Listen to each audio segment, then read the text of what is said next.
जीने का तंत्र, सक्सेस का मंत्र।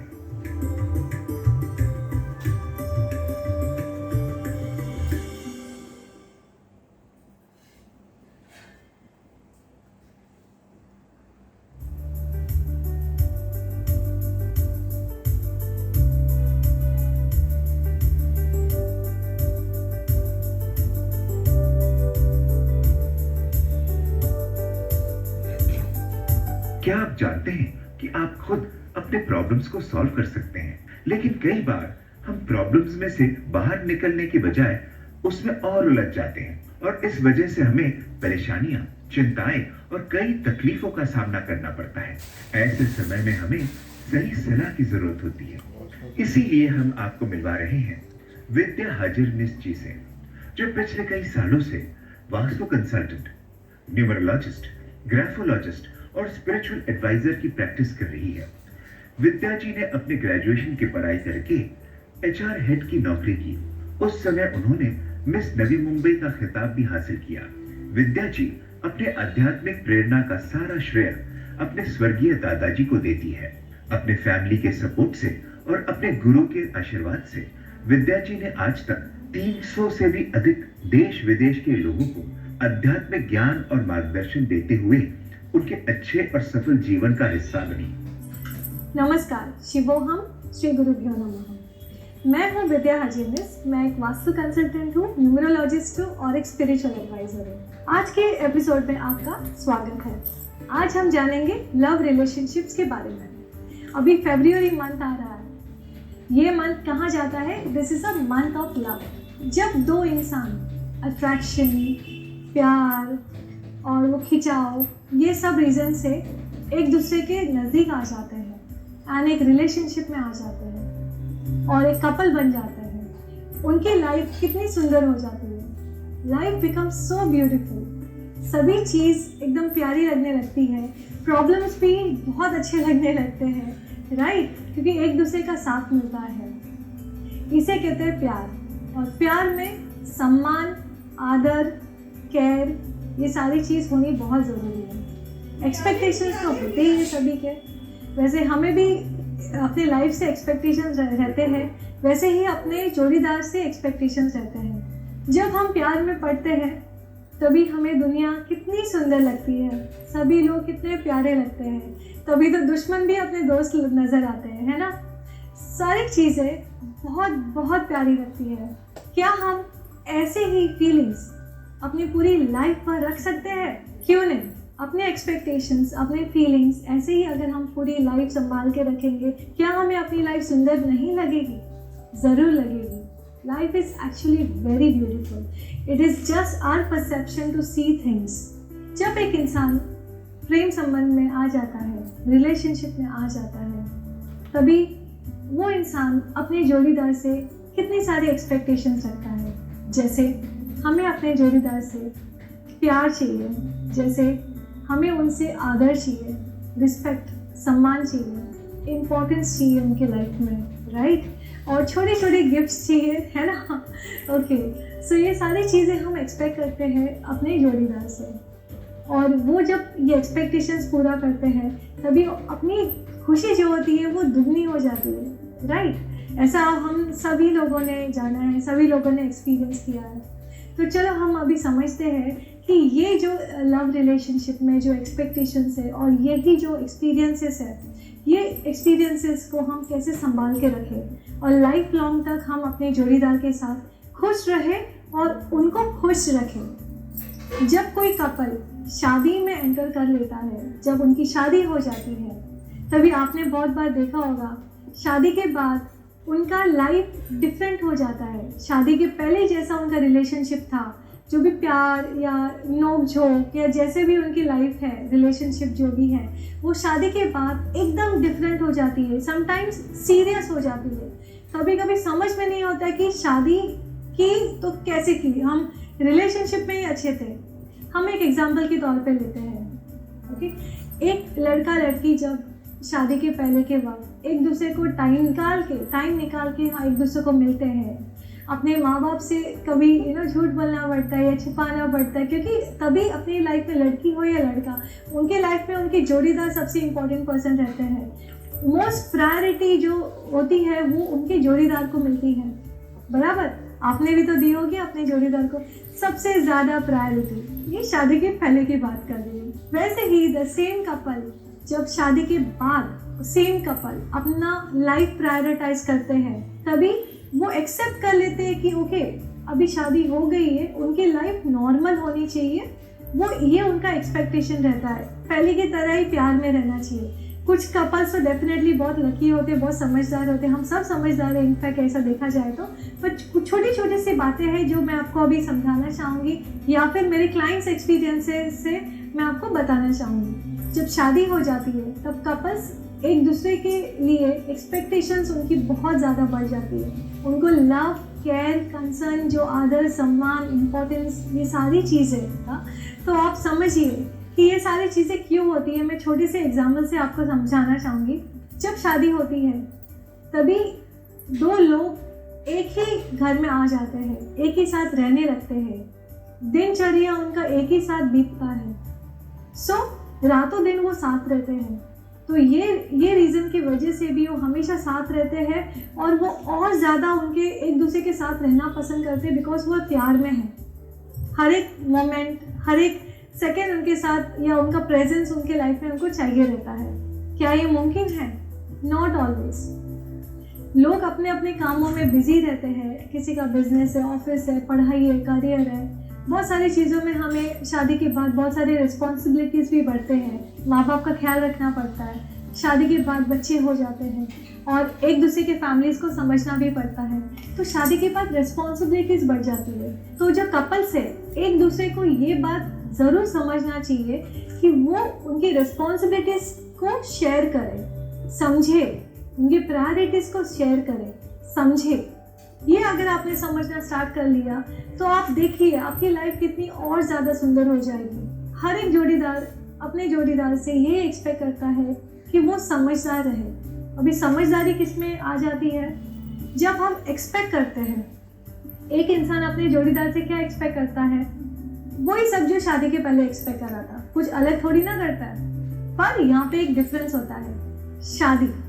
शादी में जैसे मैंने कहा बहुत सारी रिस्पॉन्सिबिलिटीज़ आती है, वैसे ही अपने जोड़ीदार के प्रति भी कुछ रिस्पॉन्सिबिलिटीज़ होती है। अब ये रिस्पॉन्सिबिलिटीज़ आप एक्सपेक्टेशंस में कन्वर्ट मत कीजिए, ये सबसे ज़्यादा समझदारी की बात हो जाएगी। यहाँ पे एग्जाम्पल के तौर पे बताती हूँ। जब एक इंसान, लड़का हो या लड़की जो भी लाइक, जब एक इंसान अपने जोड़ीदार को कहते हैं कि आप बदल गए हो, आप मुझे टाइम नहीं दे रहे हो, आप मुझे खुश नहीं रख पा रहे हो, शादी के पहले कैसे खुश रखते थे, शादी के पहले कितने सारे गिफ्ट्स लाते थे, अभी आप मेरे लिए टाइम में नहीं निकाल पाते, तो आप बदल गए हो। तो ये सारी चीज़ जो कंप्लेंट्स होते हैं, जब एक जोड़ीदार अपने जोड़ीदार को कंप्लेंट्स करते हैं, ये कंप्लेंट करने के पहले वो इंसान को समझना चाहिए कि वो अपने जोड़ीदार को कितना खुश रख रहे हैं। आई मीन टू से, rather than expecting all these things, start giving all these things. अपने आप को आप सेल्फ एनालाइज कीजिए, इंट्रोस्पेक्शन कीजिए, खुद को आप समझने की कोशिश कीजिए कि rather than expecting, rather than asking, rather than complaining, आप अपनी तरफ से आप कितना दे पा रहे हो, आप कितना अपने जोड़ीदार को खुश रख पा रहे हो। So start counting those things, start calculating those things, rather than आप ये समझो कि वो हमें क्यों खुश नहीं रख पा रहे, क्या रीज़न है। फिर ये सब चीज़ें शक में कन्वर्ट हो जाती है कि वो हमसे ज़्यादा कौन और इम्पोर्टेंट पर्सन आ गया जोड़ीदार के लाइफ में आ जाता है ना। ये सारी चीज़ें एक साइकिल होता है, पॉइंट होता है जहाँ पे उगम होता है, सोर्स। प्रॉब्लम का सोर्स हमेशा एक छोटी सी प्रॉब्लम होती है, उसी को, वो पॉइंट को अगर हम फीड करें, वो पॉइंट को अगर हम फीड करें, वो पॉइंट को अगर हम एनर्जी दें, तो वो कन्वर्ट हो के बड़ा प्रॉब्लम बन जाता है। अगर ये आप छोटी सी बात अगर आप समझ गए तो आपकी लाइफ आप देखो, आपके रिलेशनशिप में आप सुधार आप देखोगे, आपके पार्टनर में आप सुधार देखोगे, आपके जोड़ीदार में सुधार देखोगे। सो इसी तरीके से आप अपने एक्सपेक्टेशंस जो है, रादर देन उनसे एक्सपेक्ट करने से ज़्यादा आप खुद से एक्सपेक्टेशंस रखिए कि मैं क्या कर रही हूँ, या फिर मैं कितना प्यार दे रहा हूँ, मैं कितना टाइम दे रहा हूँ, मैं किस तरीके से अपने जोड़ीदार को खुश रख रहा हूँ या रख रही हूँ। सो है ना मज़ेदार?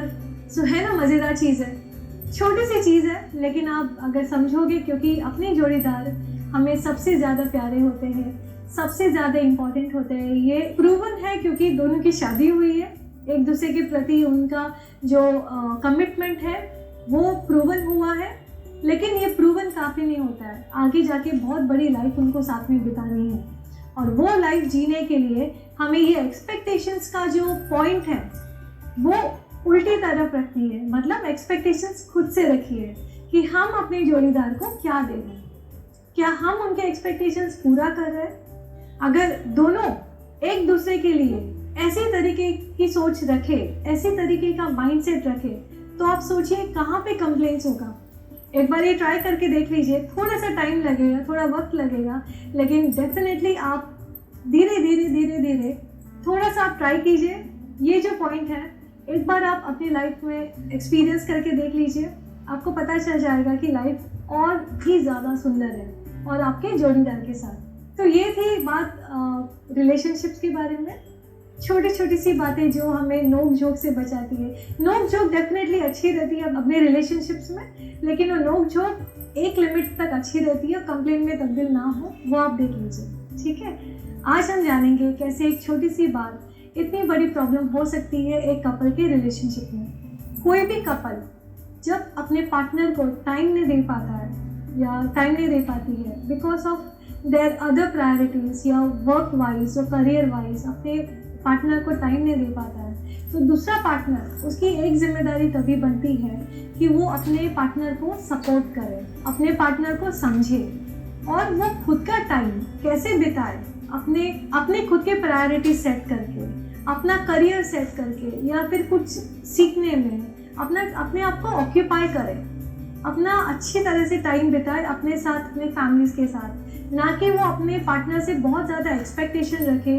When the other partner is busy, जब आप बिजी रहते हैं तभी आप बिजी रहते हैं, जब आपके पार्टनर बिजी रहते हैं तभी वो बिजी आपके लिए नहीं रहना चाहिए। ये एक्सपेक्टेशन रखते हैं ना आप, तो ये आप समझिए कि सेम काइंड ऑफ एक्सपेक्टेशन आपके पार्टनर भी आपसे रखेंगे कि जब वो बिजी रहते हैं तभी आप उनको डिस्टर्ब ना करें, और जब आप बिजी रहते हैं तभी वो आपको डिस्टर्ब ना करें।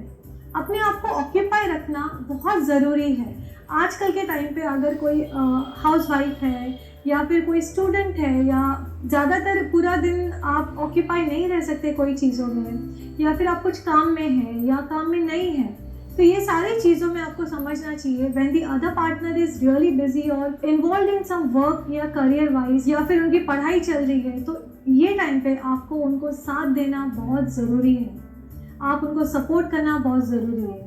ना कि आप बार बार कंप्लेन करें कि ये आपको टाइम नहीं दे रहा है, या टाइम नहीं दे रही है, या फिर बदल गया है या बदल गई है। सो ये सारी चीज़ें आप ज़रा सोच समझ के अपने पार्टनर के बारे में क्लेम करें, या फिर उनके बारे में ये समझें, क्योंकि ये जो एक पॉइंट आपका आ जाता है ना माइंड में कि ये हमें टाइम नहीं दे रहे, तो ये छोटी सी चीज़ है। ओके, अगर आप ब्रॉडर व्यू से देखें तो ये बहुत सारी चीज़ों में से ये सबसे छोटी चीज़ आपको लगेगी। अब ये छोटी जो चीज़ है आगे जाके कैसे वो कन्वर्ट होके, इट्स अ साइकिल, पूरा एक सर्किट होता है, और बड़ा प्रॉब्लम क्रिएट होने में ये सबसे बड़ा काम करता है। अगर हम इसको फीड करें, अगर हम ये चीज़ को बार बार एनर्जी दें, तो आप जानते हो ना कि जहाँ पे अपना अटेंशन जाता है वहाँ पे अपनी एनर्जी जाती है। तो ये चीज़, ये पॉइंट पे हमें ज़्यादा अटेंशन नहीं देना है कि अपने जो पार्टनर है वो बहुत बिजी है, और बिजी है तो हमें टाइम नहीं दे पा रहे। It's good to be busy, लेकिन हमें टाइम नहीं दे पा रहे। तो ये पॉइंट को आपको समझ के चलना चाहिए, अपने पार्टनर के बारे में भी समझ के चलना चाहिए। अभी ये पॉइंट कैसे प्रॉब्लम में कन्वर्ट होता है, मैं छोटा सा एग्जांपल आपको देना चाहूँगी। कोई इंसान जब ये पॉइंट कि हमें टाइम नहीं दे पा रहे अपने पार्टनर, हम सोचते रहते हैं, तो सोचते सोचते सोचते ये नेगेटिव इसमें कन्वर्ट हो जाता है, और सेल्फ इम्पोर्टेंस जो होता है ना वो कम होने लगता है। You may have experience this, आपने ज़रूर एक्सपीरियंस किया होगा कि जब अपने पार्टनर हमें टाइम नहीं दे पाते हैं, जब हम सोचते हैं कि हमारी इम्पोर्टेंस उनके लाइफ में कम हो गई है क्या, ये जो क्वेश्चन मार्क आता है, ये सबसे डिफिकल्ट क्वेश्चन होता है जो एक बड़े प्रॉब्लम में कन्वर्ट हो जाता है। सो आई वुड जस्ट सजेस्ट कि जब हम ये क्वेश्चन आ जाता है तभी वो समझने की कोशिश कीजिए, रादर देन उसको एक्सपांड कीजिए कि टाइम नहीं दे पा रहे, आपका इम्पोर्टेंस कम हो गया है, या कोई और उनके लाइफ में और कोई इम्पोर्टेंट पर्सन आ गया है, तो ये सारी चीज़ कहाँ में कन्वर्ट हो जाएगी, एंजाइटी में कन्वर्ट हो जाएगी, and it will actually affect your health, your mental health. जब कोई इंसान को एंजाइटी हो जाती है, उनके दिल की धड़कनें बढ़ती है, सो ब्रीदिंग बहुत ज़्यादा फास्ट हो जाती है, सो वो रिलैक्स नहीं रह पाते हैं, और कोई भी डिसीजन कंफ्यूजन में वो रॉन्ग डिसीजंस भी ले सकते हैं। Rather than giving energy to this negative qualities, अब बेटर है कि आप ट्रस्ट कीजिए अपने पार्टनर को, just be at the present time. Past में नहीं रहना आपको, फ्यूचर में नहीं रहना है। फ्यूचर में क्या होगा, कमिटमेंट होगा, मिलेगा, शादी होगी नहीं होगी, वो फ्यूचर की बात है। पास्ट में क्या हुआ है, पास्ट में कुछ झगड़े या प्यार या वट एवर हैज हैपेंड, आप पास्ट को भी भूल जाइए। Just be in the now, present tense में, मतलब प्रेजेंट में आप रहने की आप कोशिश कीजिए। जब आप प्रेजेंट को आप एंजॉय करने की कोशिश करोगे तो उससे क्या होगा, आपकी लाइफ और ब्यूटीफुल बनेगी। I always focus on making life beautiful, अपने भी अपनों की भी। तो इसी तरीके से आप भी अपनों की लाइफ सुधार सकते हैं, अपनी खुद की मेंटल हेल्थ सुधार सकते हैं। छोटे सी पॉइंट को आप एंजाइटी से जो साइकिल कंप्लीट होता है वो शक होता है, शक में कन्वर्ट होता है। तो here the remedy will be start trusting yourself, start trusting your partner. जब आप खुद को ट्रस्ट करोगे कि yes I am lovable, my partner loves me, आप ये खुद को अफर्मेशन बोलते रहोगे, अच्छी पॉजिटिव थिंकिंग, पॉजिटिव एनर्जी जब आप खुद को देते रहोगे तो डेफिनेटली आप पॉजिटिव ही अट्रैक्ट करोगे अपने पार्टनर से। और जब आपके पार्टनर आपको प्यार करेंगे, आपको इम्पोर्टेंस, सेल्फ रिस्पेक्ट, आपको सारा आदर सम्मान, सब कुछ आपको केयर, जो भी आपको एक्सपेक्टेड है वो आपको मिलेगा आपके पार्टनर से, तो ये और पॉजिटिविटी बढ़ेगी और it will convert into a positive cycle. So it depends on you, आप किसको चूज करते हैं, पॉजिटिव या negative, it is your choice. तो ये सारी जानकारी थी रिलेशनशिप्स के बारे में। अभी हम छोटे से बातें समझेंगे वास्तु के बारे में, कैसे ये रिलेशनशिप हम स्ट्रॉन्ग कर सकते हैं वास्तु के जरिए। अगर आप आपका घर समझते हैं तो देर आर सर्टन डिरेक्शंस, कुछ जोन्स होते हैं जैसे ईस्ट, वेस्ट, नॉर्थ, साउथ, वैसे ही देर आर टोटल 16 जोन्स। अगर आप एकदम डीपली समझे, मैं ज़रूर ये एपिसोड भी आपके लिए लेके आऊँगी वास्तु के बारे में, पर यहाँ पे मैं एक कपल के बारे में या रिलेशनशिप के बारे में या लव रिलेशनशिप के बारे में वास्तु रिलेटेड आपको कुछ समझाना चाहूँगी। To strengthen your love relation, to strengthen your marriage, आपको 2 दिशाएं बहुत काम आने वाली है। एक दिशा होती है, एक जो जोन होता है या डायरेक्शन आप कहिए उसे, नॉर्थ वेस्ट। ये दिशा को नॉर्थ ऑफ नॉर्थ वेस्ट भी कहा जाता है। ये दिशा में आपके कपल फोटोज आपको दीवार पे लगानी है, या आपके जो गिफ्ट्स होते हैं एक दूसरे के, जो आप लव गिफ्ट्स देते हो, तो वो जो गिफ्ट्स आपको रखना है वो नॉर्थ ऑफ नॉर्थ वेस्ट में रखना है। तो आप देखिए कि ये जो आप रेमेडी अगर आपके घर में आप करोगे, ये चेंजेस अगर आप आपके घर में करोगे, तो आपके रिलेशनशिप में अट्रैक्शन हमेशा रहेगा। अभी हम समझेंगे दूसरी दिशा के बारे में जो है south west. This is a very strong zone for a relationship, a love relationship. यहाँ पे आपको एक सिंपल सी रेमेडी अपनानी है। साउथ वेस्ट जोन में या साउथ वेस्ट डायरेक्शन में आपके घर के आपको क्या करना है, आपका जो मैरिज एल्बम है या फिर आप दोनों की जो फोटोज या फिर आप दोनों की कोई भी सामान, जैसे हमने नॉर्थ ऑफ नॉर्थ वेस्ट में भी रखा है for to increase the attraction between you, okay, you both partners के अंदर, और वो मेंटेन रहे वो अट्रैक्शन। वैसे ही अट्रैक्शन के बाद आता है stability. There should be a love stability, there should be a relationship stability. So south west ये जोन एक स्टेबिलिटी के हिसाब से बहुत ही स्ट्रॉन्ग जोन है। यहाँ पे भी आप सेम काइंड ऑफ जो आपके मैरिज एल्बम होते हैं या कपल फोटोशूट्स होते हैं, ये सारे फोटोज़ आप वहाँ पे साउथ वेस्ट के कोई कबर्ड में या फिर आप वॉल में हैंग करके आप डेफिनेटली रख सकते हो, आपका सामान रख सकते हो। तो साउथ वेस्ट आपको एक तो बहुत साफ सुथरा रखना है, साउथ वेस्ट को आपको हैवी रखना है, ओके। आप हैवी कैसे रखोगे, वहाँ पे आप बेड रखो, आप कबर्ड्स रखो, आपका स्टोरेज का जो पार्ट है उस वो पार्ट को कनेक्टेड रखो साउथ वेस्ट। आपको हैवी रखना बहुत ज़रूरी है। South west is very important zone for relationships. कौन सी भी स्टेबिलिटी, मतलब आपके family stability plus love stability के लिए साउथ वेस्ट को आपको पॉजिटिव और बैलेंस्ड रखना बहुत ज़रूरी है। अभी आप इसमें एंटी एलिमेंट्स क्या क्या हो सकते हैं मैं आपको थोड़ी सी जानकारी उसके बारे में बताऊंगी। अगर साउथ वेस्ट में टॉयलेट आ गया, बाथरूम आ गया, कोई भी वाटर एलिमेंट आ गया साउथ वेस्ट में, ये पॉइंट होता है।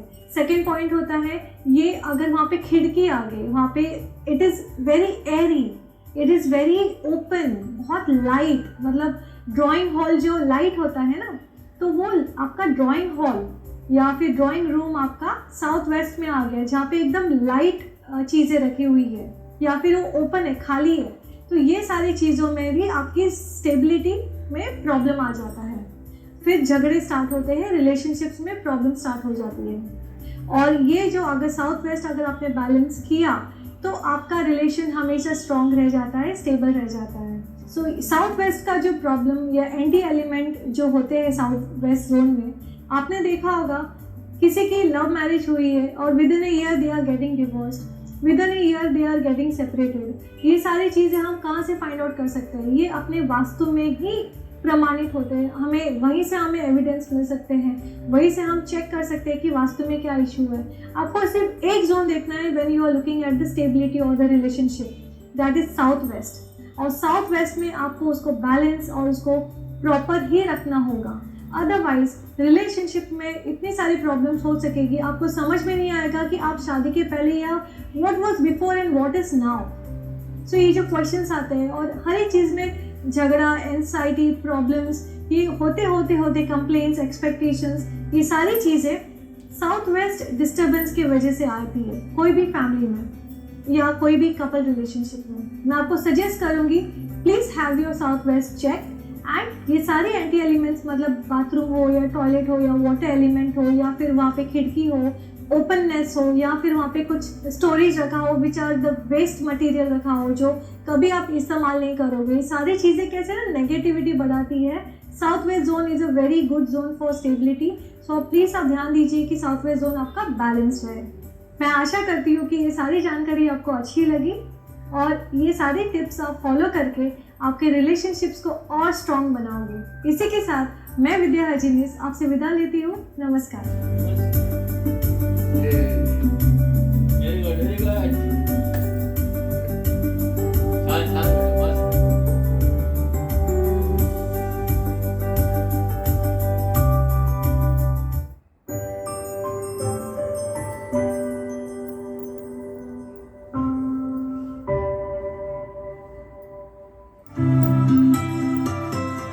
अब सुलझाइए रिश्तों की उलझनों को, जानिए कौन सी राशि से होगा आपका मेल। लव मीटर 50% रहेगा, कर्क और